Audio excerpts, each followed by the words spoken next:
For this question, they give us the reaction coordinate and they ask us to calculate the activation energy of the uncatalyzed beta A and then the reaction-free energy of beta A. So for the uncatalyzed beta A reaction, that is going to be this top line. We know that because a catalyzed reaction has a lowered activation energy, which would mean that it's this lower one. So uncatalyzed is this one right here, and we're going from B to A. So we're going to read it from right to left. And activation energy, again, is how much energy it takes to get over this initial curve here. So if it starts at 2, and then this curve is at 10, the activation energy of the uncatalyzed beta A is going to be 8, because it goes from 2 to 10. So that's an 8 difference. And then the reaction-free energy is just the difference between these two curves, which for this one is going to be 3. You can see the uncatalyzed is at 10, and then the catalyzed is at 7. So the difference there is going to be 3. And those are in kilojoules over moles. Okay, so the goal of this problem is to go from here to here. So in order to help with deriving the equation, I've written down a few definitions that we need to know. So to start, well, let's do the steady state equation. So it's going to be K1 is equal to ES, which is equal to the K minus 1 ES plus K cat ES. This is just indicating that the rate of formation is equal to the rate of degradation. So then using what we know right here, we're just going to reorder it by simplifying this side by drawing out the ES. So that gives us K minus 1 plus K cat. Then that's all equal to K1 E times S. Then we're going to divide by K1. And then looking at the definitions that we have, we see that Km is equal to K minus 1 plus K cat divided by K1. So we're going to rewrite as ES is equal to the concentration of ES times Km.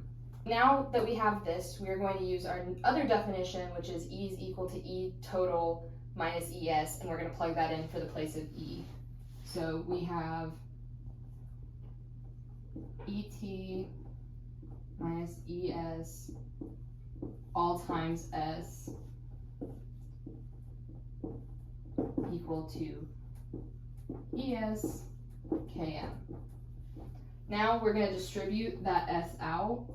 So we're going to get ET times S minus ES times S, which equals ES Km. We're now going to move our like terms to the same side. So it's going to be ETS is on one side. So we're moving over the ES. So we're going to get ES Km plus ES times S. And now we pull out the ES to simplify it. And we get Km plus S equals ETS.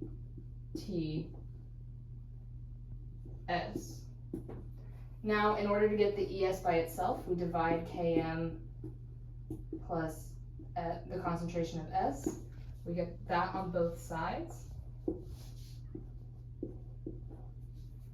That cancels out. And now we see we have the initial velocity equation, which is V equals K cat times ES, and we can plug in our value in its place. So we'll get V equals K cat times ETS all over Km plus the concentration of S. Now, in order to get the Vmax, we know Vmax is equal to K cat times ET, so we can plug that in in its place. So we get V equals Vmax times the concentration of S all over Km plus S, the concentration of S, which is exactly what we were hoping to derive.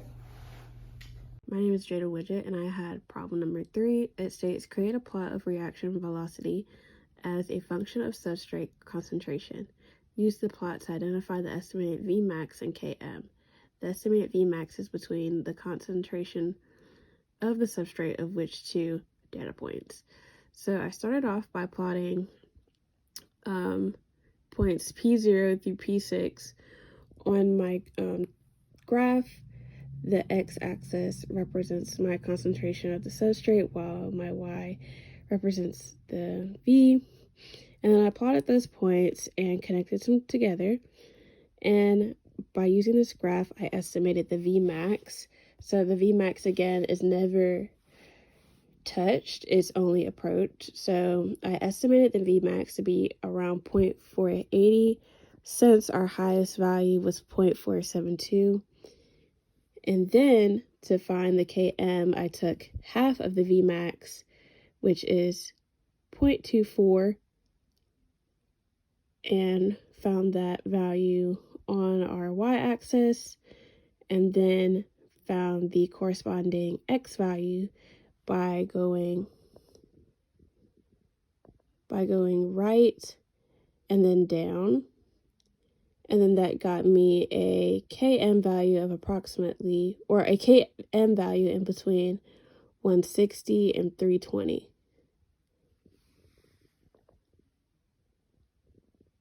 This question is asking us to create a Lineweaver-Burk plot from the table that they gave us using any 2 points, and that we're supposed to calculate Km and Vmax. So this is the table that they gave us in the previous question, and I went ahead and chose 0.0 and 0.1 because they're the smallest values. It's also important to note that we have to find the reciprocals of these columns to make a Lineweaver-Burk plot, which luckily has been given to us here. So I went ahead and recorded them in the table over here, and we can go ahead and start calculating Km and Kmax.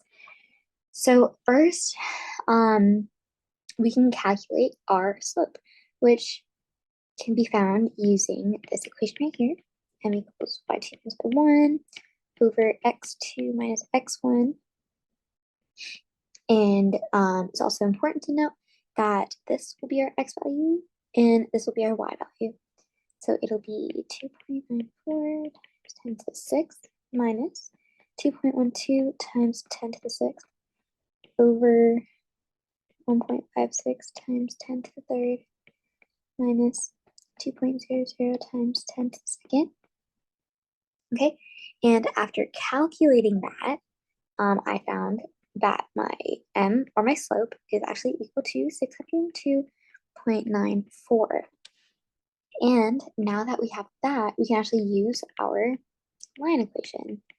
And here we can just substitute this m for the m over here.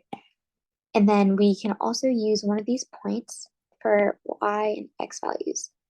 So I chose 0.0, and our y for 0.0 is 2.12 times 10 to the 6th, which is 602.94, and our x value as 2.00 times 10 to the 2nd plus b. And now we know that b is our y-intercept, and we also have an equation that'll actually give us what our y-intercept is. So if we solve for b in our calculator, we can find that b is actually equal to 1999412. And since we see over here that this value should be equal to y over Vmax, we can actually calculate Vmax. So 1999412. And if we want to calculate Vmax, all we have to do is divide 1 by this value, which actually equals, is it 1 over 1999412. 412.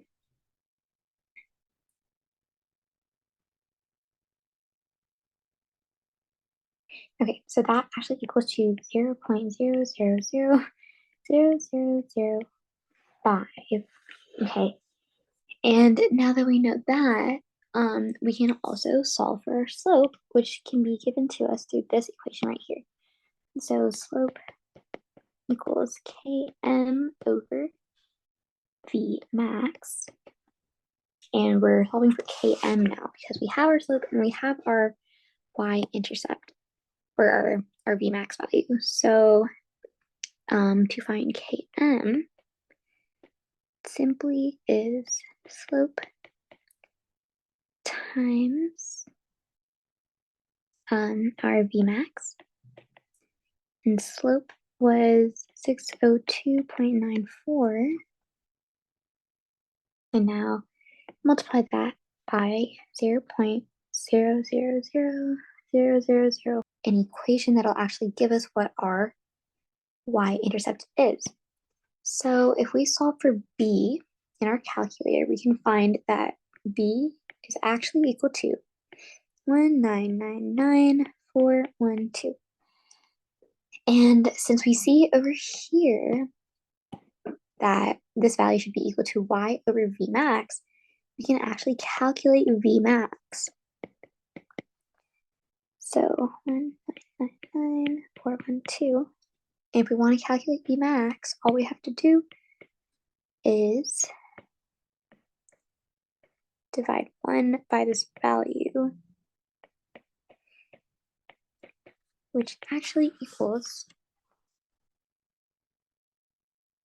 is it 1 over 1999412.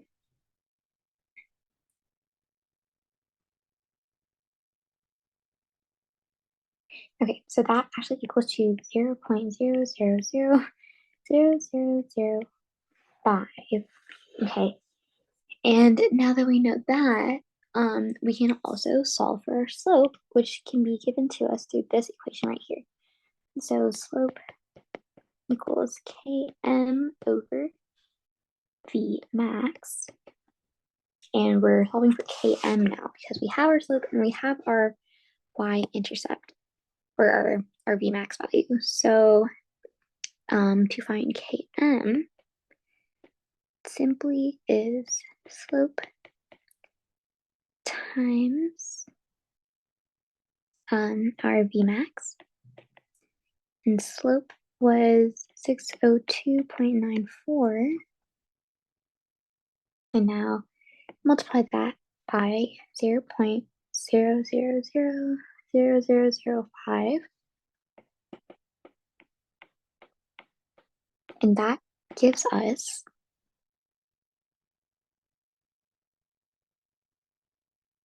0.0003. So that's our km. And now that we have our km, we can use this to find our x-intercept using that equation. So our x-intercept is negative 1 over km, which is equal to negative 1 over 0.123. And that will equal, or that's just our x-intercept. So now if we have to plot it, I'm just going to do it over here. This will be our y-axis, and this will be our x-axis. So this will be 1 over substrate concentration over y, or 1 over v. And our x-intercept, we said, was here. So I'm going to go ahead and plot my x-intercept here as negative 1 over 0.0003. 0. That's the plot. And then our y-intercept over here, which is 0. Okay. And that is our y-intercept. And if we draw this would work out this way. So that would be our Lineweaver-Burke plot. And so our Km was this, and our Vmax was this. Okay, so number 5 asks for the kcat over Km of pepsin, given that the total concentration of pepsin is 1 micromolar. So using the formula Vmax is equal to the total enzyme concentration times kcat, we can find that kcat is equal to Vmax over the total enzyme concentration. So we found that Vmax in the previous problem was equal to 500 micromoles over milliliters times seconds, and then the total enzyme concentration is 1 micromolar, it's given to us in this problem. So using that same formula, where kcat is equal to Vmax over ET, we can find that our kcat is equal to 5 times 10 to the 5, 1 over seconds. So the next step, we have our kcat, and we got Km, which is 266 micromolars from the previous problem. So if we divide the kcat by the Km, we can find that our kcat over Km is going to be 1.88 times 10 to the 6 micromoles over milliliters to the minus 1, and then 1 over seconds.